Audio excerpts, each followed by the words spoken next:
Information and documents about aliens and UFOs have long been considered secrets concealed for decades. Since the Roswell incident in 1947, any information related to anomalous phenomena was quickly managed and edited to avoid public curiosity. However, up to now, as legal regulations in many countries have changed, classified documents from governments and functional agencies regarding unidentified flying objects and extraterrestrials have been successively made public. Through these declassified documents, it can be confirmed that UFOs and alien life are certainly not the nonsense that people have long believed. This is perhaps a once-in-a-millennium opportunity for us, ordinary people, to get closer to the truth. So, what exactly do the vast amounts of released documents confirm? Is this the decisive move by humanity to change our perception of extraterrestrial issues? We will answer those questions together in the next 30 minutes of this video. What do the newly declassified documents reveal about aliens? Generally, we have always seen that the United States and the former Soviet Union are the two nations possessing the most classified material on the issue of UFOs or aliens. This is understandable because during the peak era when UFO incidents were reported, these were the two countries with the greatest global influence. However, that does not mean that UFOs received little attention or were not documented by other countries, such as Spain, for example. In October 2016, the Spanish Ministry of Defense released a 1,900-page document following a court ruling. The document includes 80 dossiers publicly posted on the ministry's website by the Central Historical Archive of the Spanish Air Force. It records many encounters where UFOs were spotted in the country from 1962 to 1995. Each dossier contains multiple pages detailing the location, time, a summary of the UFO detection event, as well as interviews with witnesses and images of each case. Let us delve into more detail to see what these documents reveal. Among the released documents, the first recorded event occurred in 1962 at St. Xavier, and the last event was in 1995 at Muron. A notable case is the incident at Ferrand on April 2, 1966, when sailors saw a massive object in the sky that changed shape every 5 minutes. Additionally, the pilot and crew on the flight carrying President Adolfo Suarez from Germany to Spain reported seeing a UFO in 1980, which is also quite noteworthy. However, these two incidents did not truly build confidence because there were very few witnesses and actual experiences. The key event in Spain that dramatically increased belief in UFOs was the Manises UFO incident. So, what exactly was this event? How did it unfold? And how does it relate to the newly released documents? The Manises UFO incident occurred on November 11, 1979, aboard flight number JK297. According to the plan, the flight was supposed to take off from Sandburg and refuel on Molucca Island before heading to Las Palmas. However, things did not go smoothly at all. Something unusual happened at 11 o'clock in the evening when the flight was halfway through its journey. Francisco Javier Ledo Dauria, the flight captain and the crew, noticed a cluster of red lights rapidly approaching the aircraft. These lights appeared to be closing in and posed a risk of collision. Francisco requested information about the light source from the ground. But neither the military radar nor the flight control center in Barcelona could offer any explanation for these strange lights. To avoid a potential collision, the captain changed altitude to evade the object. Nevertheless, the lights continuously followed and maintained a relative distance from the airplane. Since this object violated all basic safety regulations, and the crew considered evasion impossible, the captain decided to deviate from the course and make an emergency landing at Manises Airport. This was the first time in history that a commercial flight was forced to make an emergency landing because of a UFO. The object abandoned the pursuit right before the landing process took place. However, 3 new UFO signals were detected by radar. Each signal was estimated to have a diameter of about 200 meters. Many witnesses on the plane saw these objects with their own eyes. One of the UFOs flew very close to the airport runway, and the ground crew repeatedly flashed emergency lights to check if the object was an unregistered flight in difficulty. Many attempts at communication were broadcast by both the airport and the military, but no response was ever received. Not long after, the military decided to launch a Mirage F-1 from the nearby Los Llanos Air Base to identify the phenomenon. The pilot, Spanish Air Force Captain Fernando Camara, had to increase his speed to nearly 1.4 times the speed of sound just to keep up with the object. But despite initial efforts, it quickly vanished from sight. However, without waiting too long, the pilot received a report of a new radar signal indicating that another object might be near Sagunto, Valencia. When the pilot got close enough, the object accelerated and disappeared again. This time, however, the UFO seemed to have an impact as the fighter jet's avionics system was disrupted. Finally, the UFO vanished, heading towards Africa. After an hour of pursuit due to lack of fuel, the pilot was forced to return to the base with no results. The public impact of the incident was so significant. In September 1980, the news reached the Spanish Parliament. Senator Enrique Mujica Herzog publicly demanded an official explanation from the government. But just like many other cases, this UFO sighting was dismissed, and the incident was attributed to a series of bizarre optical illusions. The official, full report, which the Spanish Air Force declassified in August 1994, stated that the pilot of the Super Caravelle JK-297 was Javier Sargento de Tejada. The crew landed at Manises Airport, and Air Force Captain Fernando Camara may have been misled by high-intensity light emitted from a chemical industrial complex. The strange phenomena encountered by the fighter jet during the flight were not mentioned in the public announcement.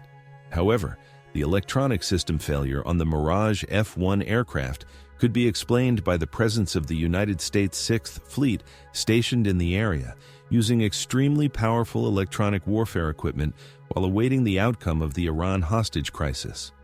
F-1 fighter pilot Fernando Camara rejected such a possibility, stating that the 6th Fleet was too far away, and furthermore, his system malfunctioned when he was trying to intercept the UFO. Ultimately, no specific explanation was provided by the military to refute Fernando Camara's statement. The Manises UFO case was also gradually forgotten over time due to more significant events. After Spain, the United Kingdom also astonished the world by releasing many secret documents under pressure from new laws. In October 2008, the British Ministry of Defence released 19 classified documents related to unidentified flying objects, including information about close encounters between aircraft and UFOs. The documents were posted on the website of the United Kingdom's National Archives, featuring many noteworthy incidents, especially a case in 1957. At that time, an American fighter pilot on duty at a British airbase during the peak of the Cold War was ordered to fire upon an unusual UFO moving over the North Sea. But after all attempts to approach, the object disappeared quickly without leaving any trace. Soon after, that pilot and another colleague were again ordered to pilot their aircraft on the night of May 20, 1957, to track and intercept an unusual object that appeared on the radar screen at Royal Air Force, RAF, Manston Air Base, about 100 kilometers from London. Flying at top speed throughout the long night and firing a total of 24 missiles, they still could not identify the strange object. In an appearance on the British channel Sky News, American pilot V. Hugh Minton-Torres confirmed that he was the pilot from the old British Ministry of Defence document. Torres stated that he had been trying for 50 years to bring the truth about UFOs to light. Although he never saw the UFO with his naked eyes, he clearly saw it on the aircraft's radar screen. The mysterious flying object vanished just before he had the chance to shoot it. Suddenly it appeared, but then it flew away and left us behind. It was like some kind of alien aircraft. It was very strange and flew very fast. Minton-Torres also added that a government official later met him and asked him not to disclose the story. When the classified documents were released, people were not only curious about what they mentioned, but also used them as a basis to analyze and explain previously recorded events. On December 28, 1980, the deputy commander of the British Air Force Base, Lieutenant Colonel Charles Halt, received a report of strange sights occurring around the two air bases, RAF Woodbridge and RAF Bentwaters. He immediately left the dinner he was having and rushed out to investigate the matter. This was not the first time this had happened. 2 days earlier, Sergeant Jim Peniston, Staff Sergeant John Burroughs, Sergeant Bert Stevens, and others had also vaguely described unusual super-intense lights, a triangular-shaped craft, and burn marks on the ground. Although Peniston and Burroughs claimed they were completely sober and aware of what they saw, their commanding officer ordered them to maintain absolute silence. The Rendlesham Forest UFO incident we are referring to is considered one of the most famous UFO sightings ever recorded. Its reputation in the United Kingdom is no less than the Roswell incident of 1947. It generated a series of related documents, from images and recordings to various eyewitness accounts of the UFO. This has led enthusiasts to flock to this forest area in greater numbers, hoping to shed light on something. However, there are also quite a few people who are skeptical about the authenticity of the old case. Can we find any truly convincing evidence for this story? Among all the related information, the most notable are the reports from Jim Peniston, John Burroughs, and Charles Halt. The incident unfolded over 2 days, starting on December 26, 1980 for Peniston and Burroughs, and then on December 28, 1980, with Lieutenant Colonel Charles Halt and his soldiers, as we just described. In both encounters, the mysterious object merely hovered, emitting a very strong light, and then seemed to vanish into thin air. So, what did Peniston and Burroughs see the first time? On December 26, 1980, at the east gate of RAF Bentwaters Base, a security patrol consisting of Buzz Stevens and Sergeant Jim Peniston saw some very strange red lights penetrating the dense canopy of Rendlesham Forest. They quickly reported the incident, and the commanding officer also confirmed that something had been detected from an empty field near the eastern edge of the forest. Although it was 3 o'clock in the morning, Peniston was ordered to investigate the strange thing they had just seen. Stevens stayed at his position while Peniston and John Burroughs, another person, went to carry out the mission in the patrol's jeep. Together they proceeded to the spot where the object was believed to have landed. But contrary to speculation, the strange object did not land. Burroughs and Peniston only saw it hovering in the air before it flew out of sight. This was completely outside the scope of their understanding. Although its speed was very fast, no sound was emitted. Out of the two people, only Peniston dared to step forward and provide a report on what he saw. John Burroughs did not even dare to believe his own eyes. In his statement to everyone, Peniston described the object in detail as follows. The strange object was 3 meters tall. It did not have obvious landing gear like our aircraft, but it seemed to be fixed extremely securely on the ground. I moved a little closer and walked around to observe. It was not difficult to feel the outer shell, which was like a kind of matte, misty black glass. When both Peniston and Burroughs returned to the base, they were cautious when writing the report about the incident for their duty officer in command. The two decided to write a memorandum that downplayed the mysterious nature of what they saw. In their testimony, they only said they had seen a mechanical object with red, blue, and white lights, but the device disappeared before we could see it clearly. Both were ordered to maintain absolute silence, and they did so. However, that did not stop Peniston from returning to the area the next day to examine the landing site. On the forest floor, Peniston discovered circular impressions created by a heavy object. They were 3 meters apart. In the written report, Burroughs and Peniston also revealed that burn marks appeared near the depressions in the ground. On December 28th, the deputy base commander somehow still received information about the incident. Lieutenant Colonel Charles Halt was informed that the UFO had returned near the original incident location. Although Peniston's statements had been dismissed, Lieutenant Colonel Halt still decided to assemble a team of personnel equipped with flashlights, night vision scopes, recording devices, and radiation meters to be ready to document everything that was happening. The UFO appeared, approaching from the south, flying at incredible speed and emitting a bright red light that shone through the tree canopies. The light emitted from the object was so strong that the sensors on the night vision scopes burned out. They continued to hover throughout the forest and fields for an unknown purpose. Lieutenant Colonel Halt himself and his team confirmed the sighting of the UFO.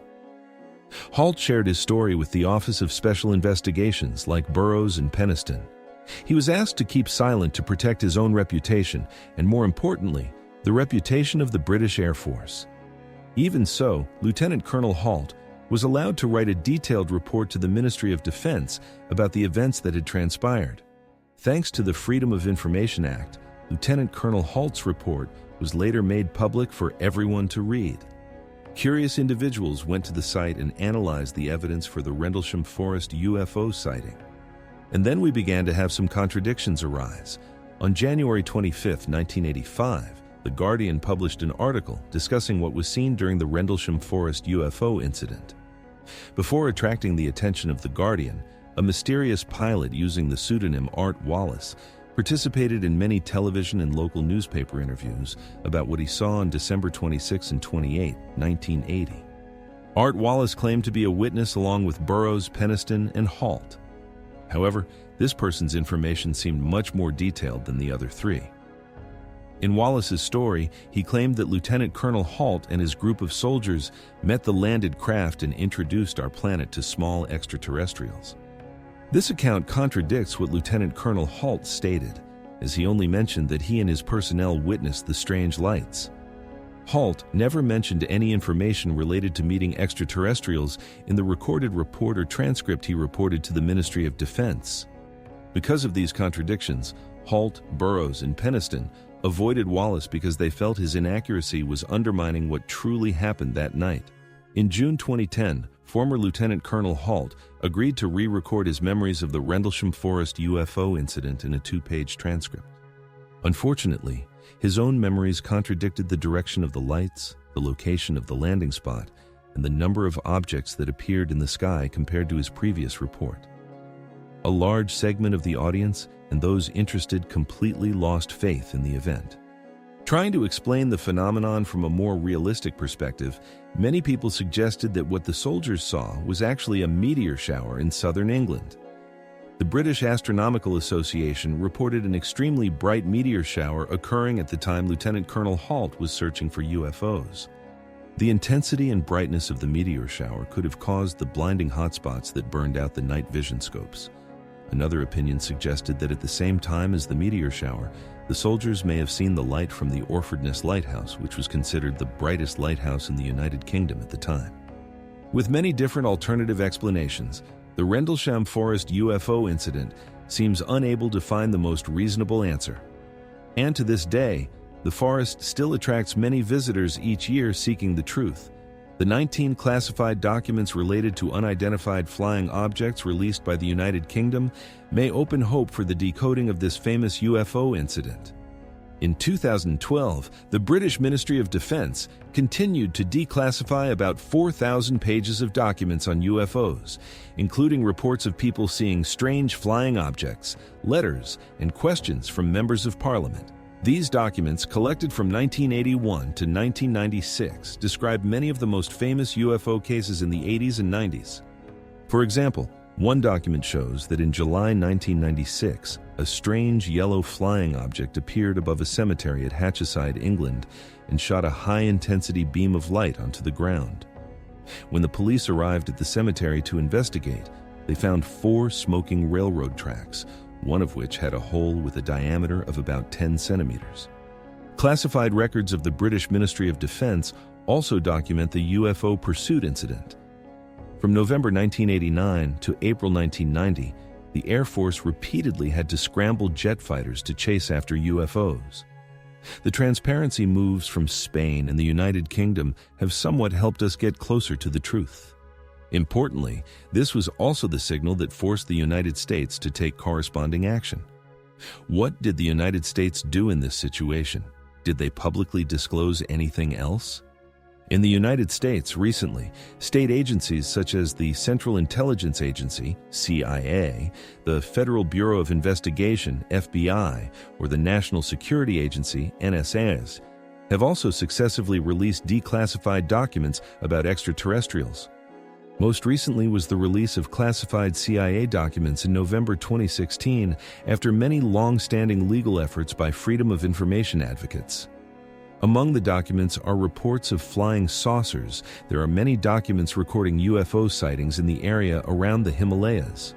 Around 9 o'clock in the evening on February 19, 1968, a bright object moving at high speed flew across the sky in northeast Nepal and northern Sikkim.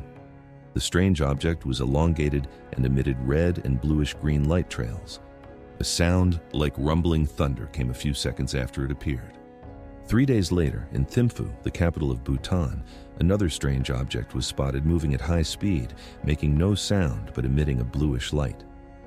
By March 4, 1968, a UFO was detected moving from east to west near the Changla Pass in Ladakh, flying over Indian Air Force bases in the Fuche and Koyun areas. The object was white and bright and accompanied by 2 explosions. There was also a red light trail followed by white smoke. The CIA even included some photographs believed to be of strange objects like UFOs and a part of an alien body. According to the CIA, the newly released documents can provide scientific explanations for UFO sighting cases. Unlike the CIA documents, the information provided by the FBI seems to lean towards going into more detail and identifying characteristics of events related to extraterrestrials rather than describing them broadly. Perhaps this is understandable due to the nature of their expertise and professional work. The characteristics outlined by the FBI are as follows. Firstly, some flying saucers were reported to carry crews. Others were remote-controlled. Secondly, most of them carried out their missions peacefully. Only a very few cases recorded instances of retaliation during human attempts to approach them. Regarding appearance, more than half of the reports recorded that the aliens who came to Earth looked similar to humans. They are not from Earth but come from their own world. Flying saucers in general, and their means of transportation in particular, often possess anti-gravity technology. That is also the reason why no human device can get close to them. However, most of these characteristics are already very familiar. We probably would have known about each other for a very long time, even without the FBI. Is it possible that among the massive amounts of released documents, there is no noteworthy information at all? The document we most eagerly awaited is called the Hotel Memo, released in 2013. This document was written on March 22, 1950 by Guy Hodel, who was then the head of the FBI office in Washington, D.C. The document states that an investigator for the United States Air Force reported 3 flying saucers were found in New Mexico. They were circular with a raised center and had a diameter of about 15.2 meters.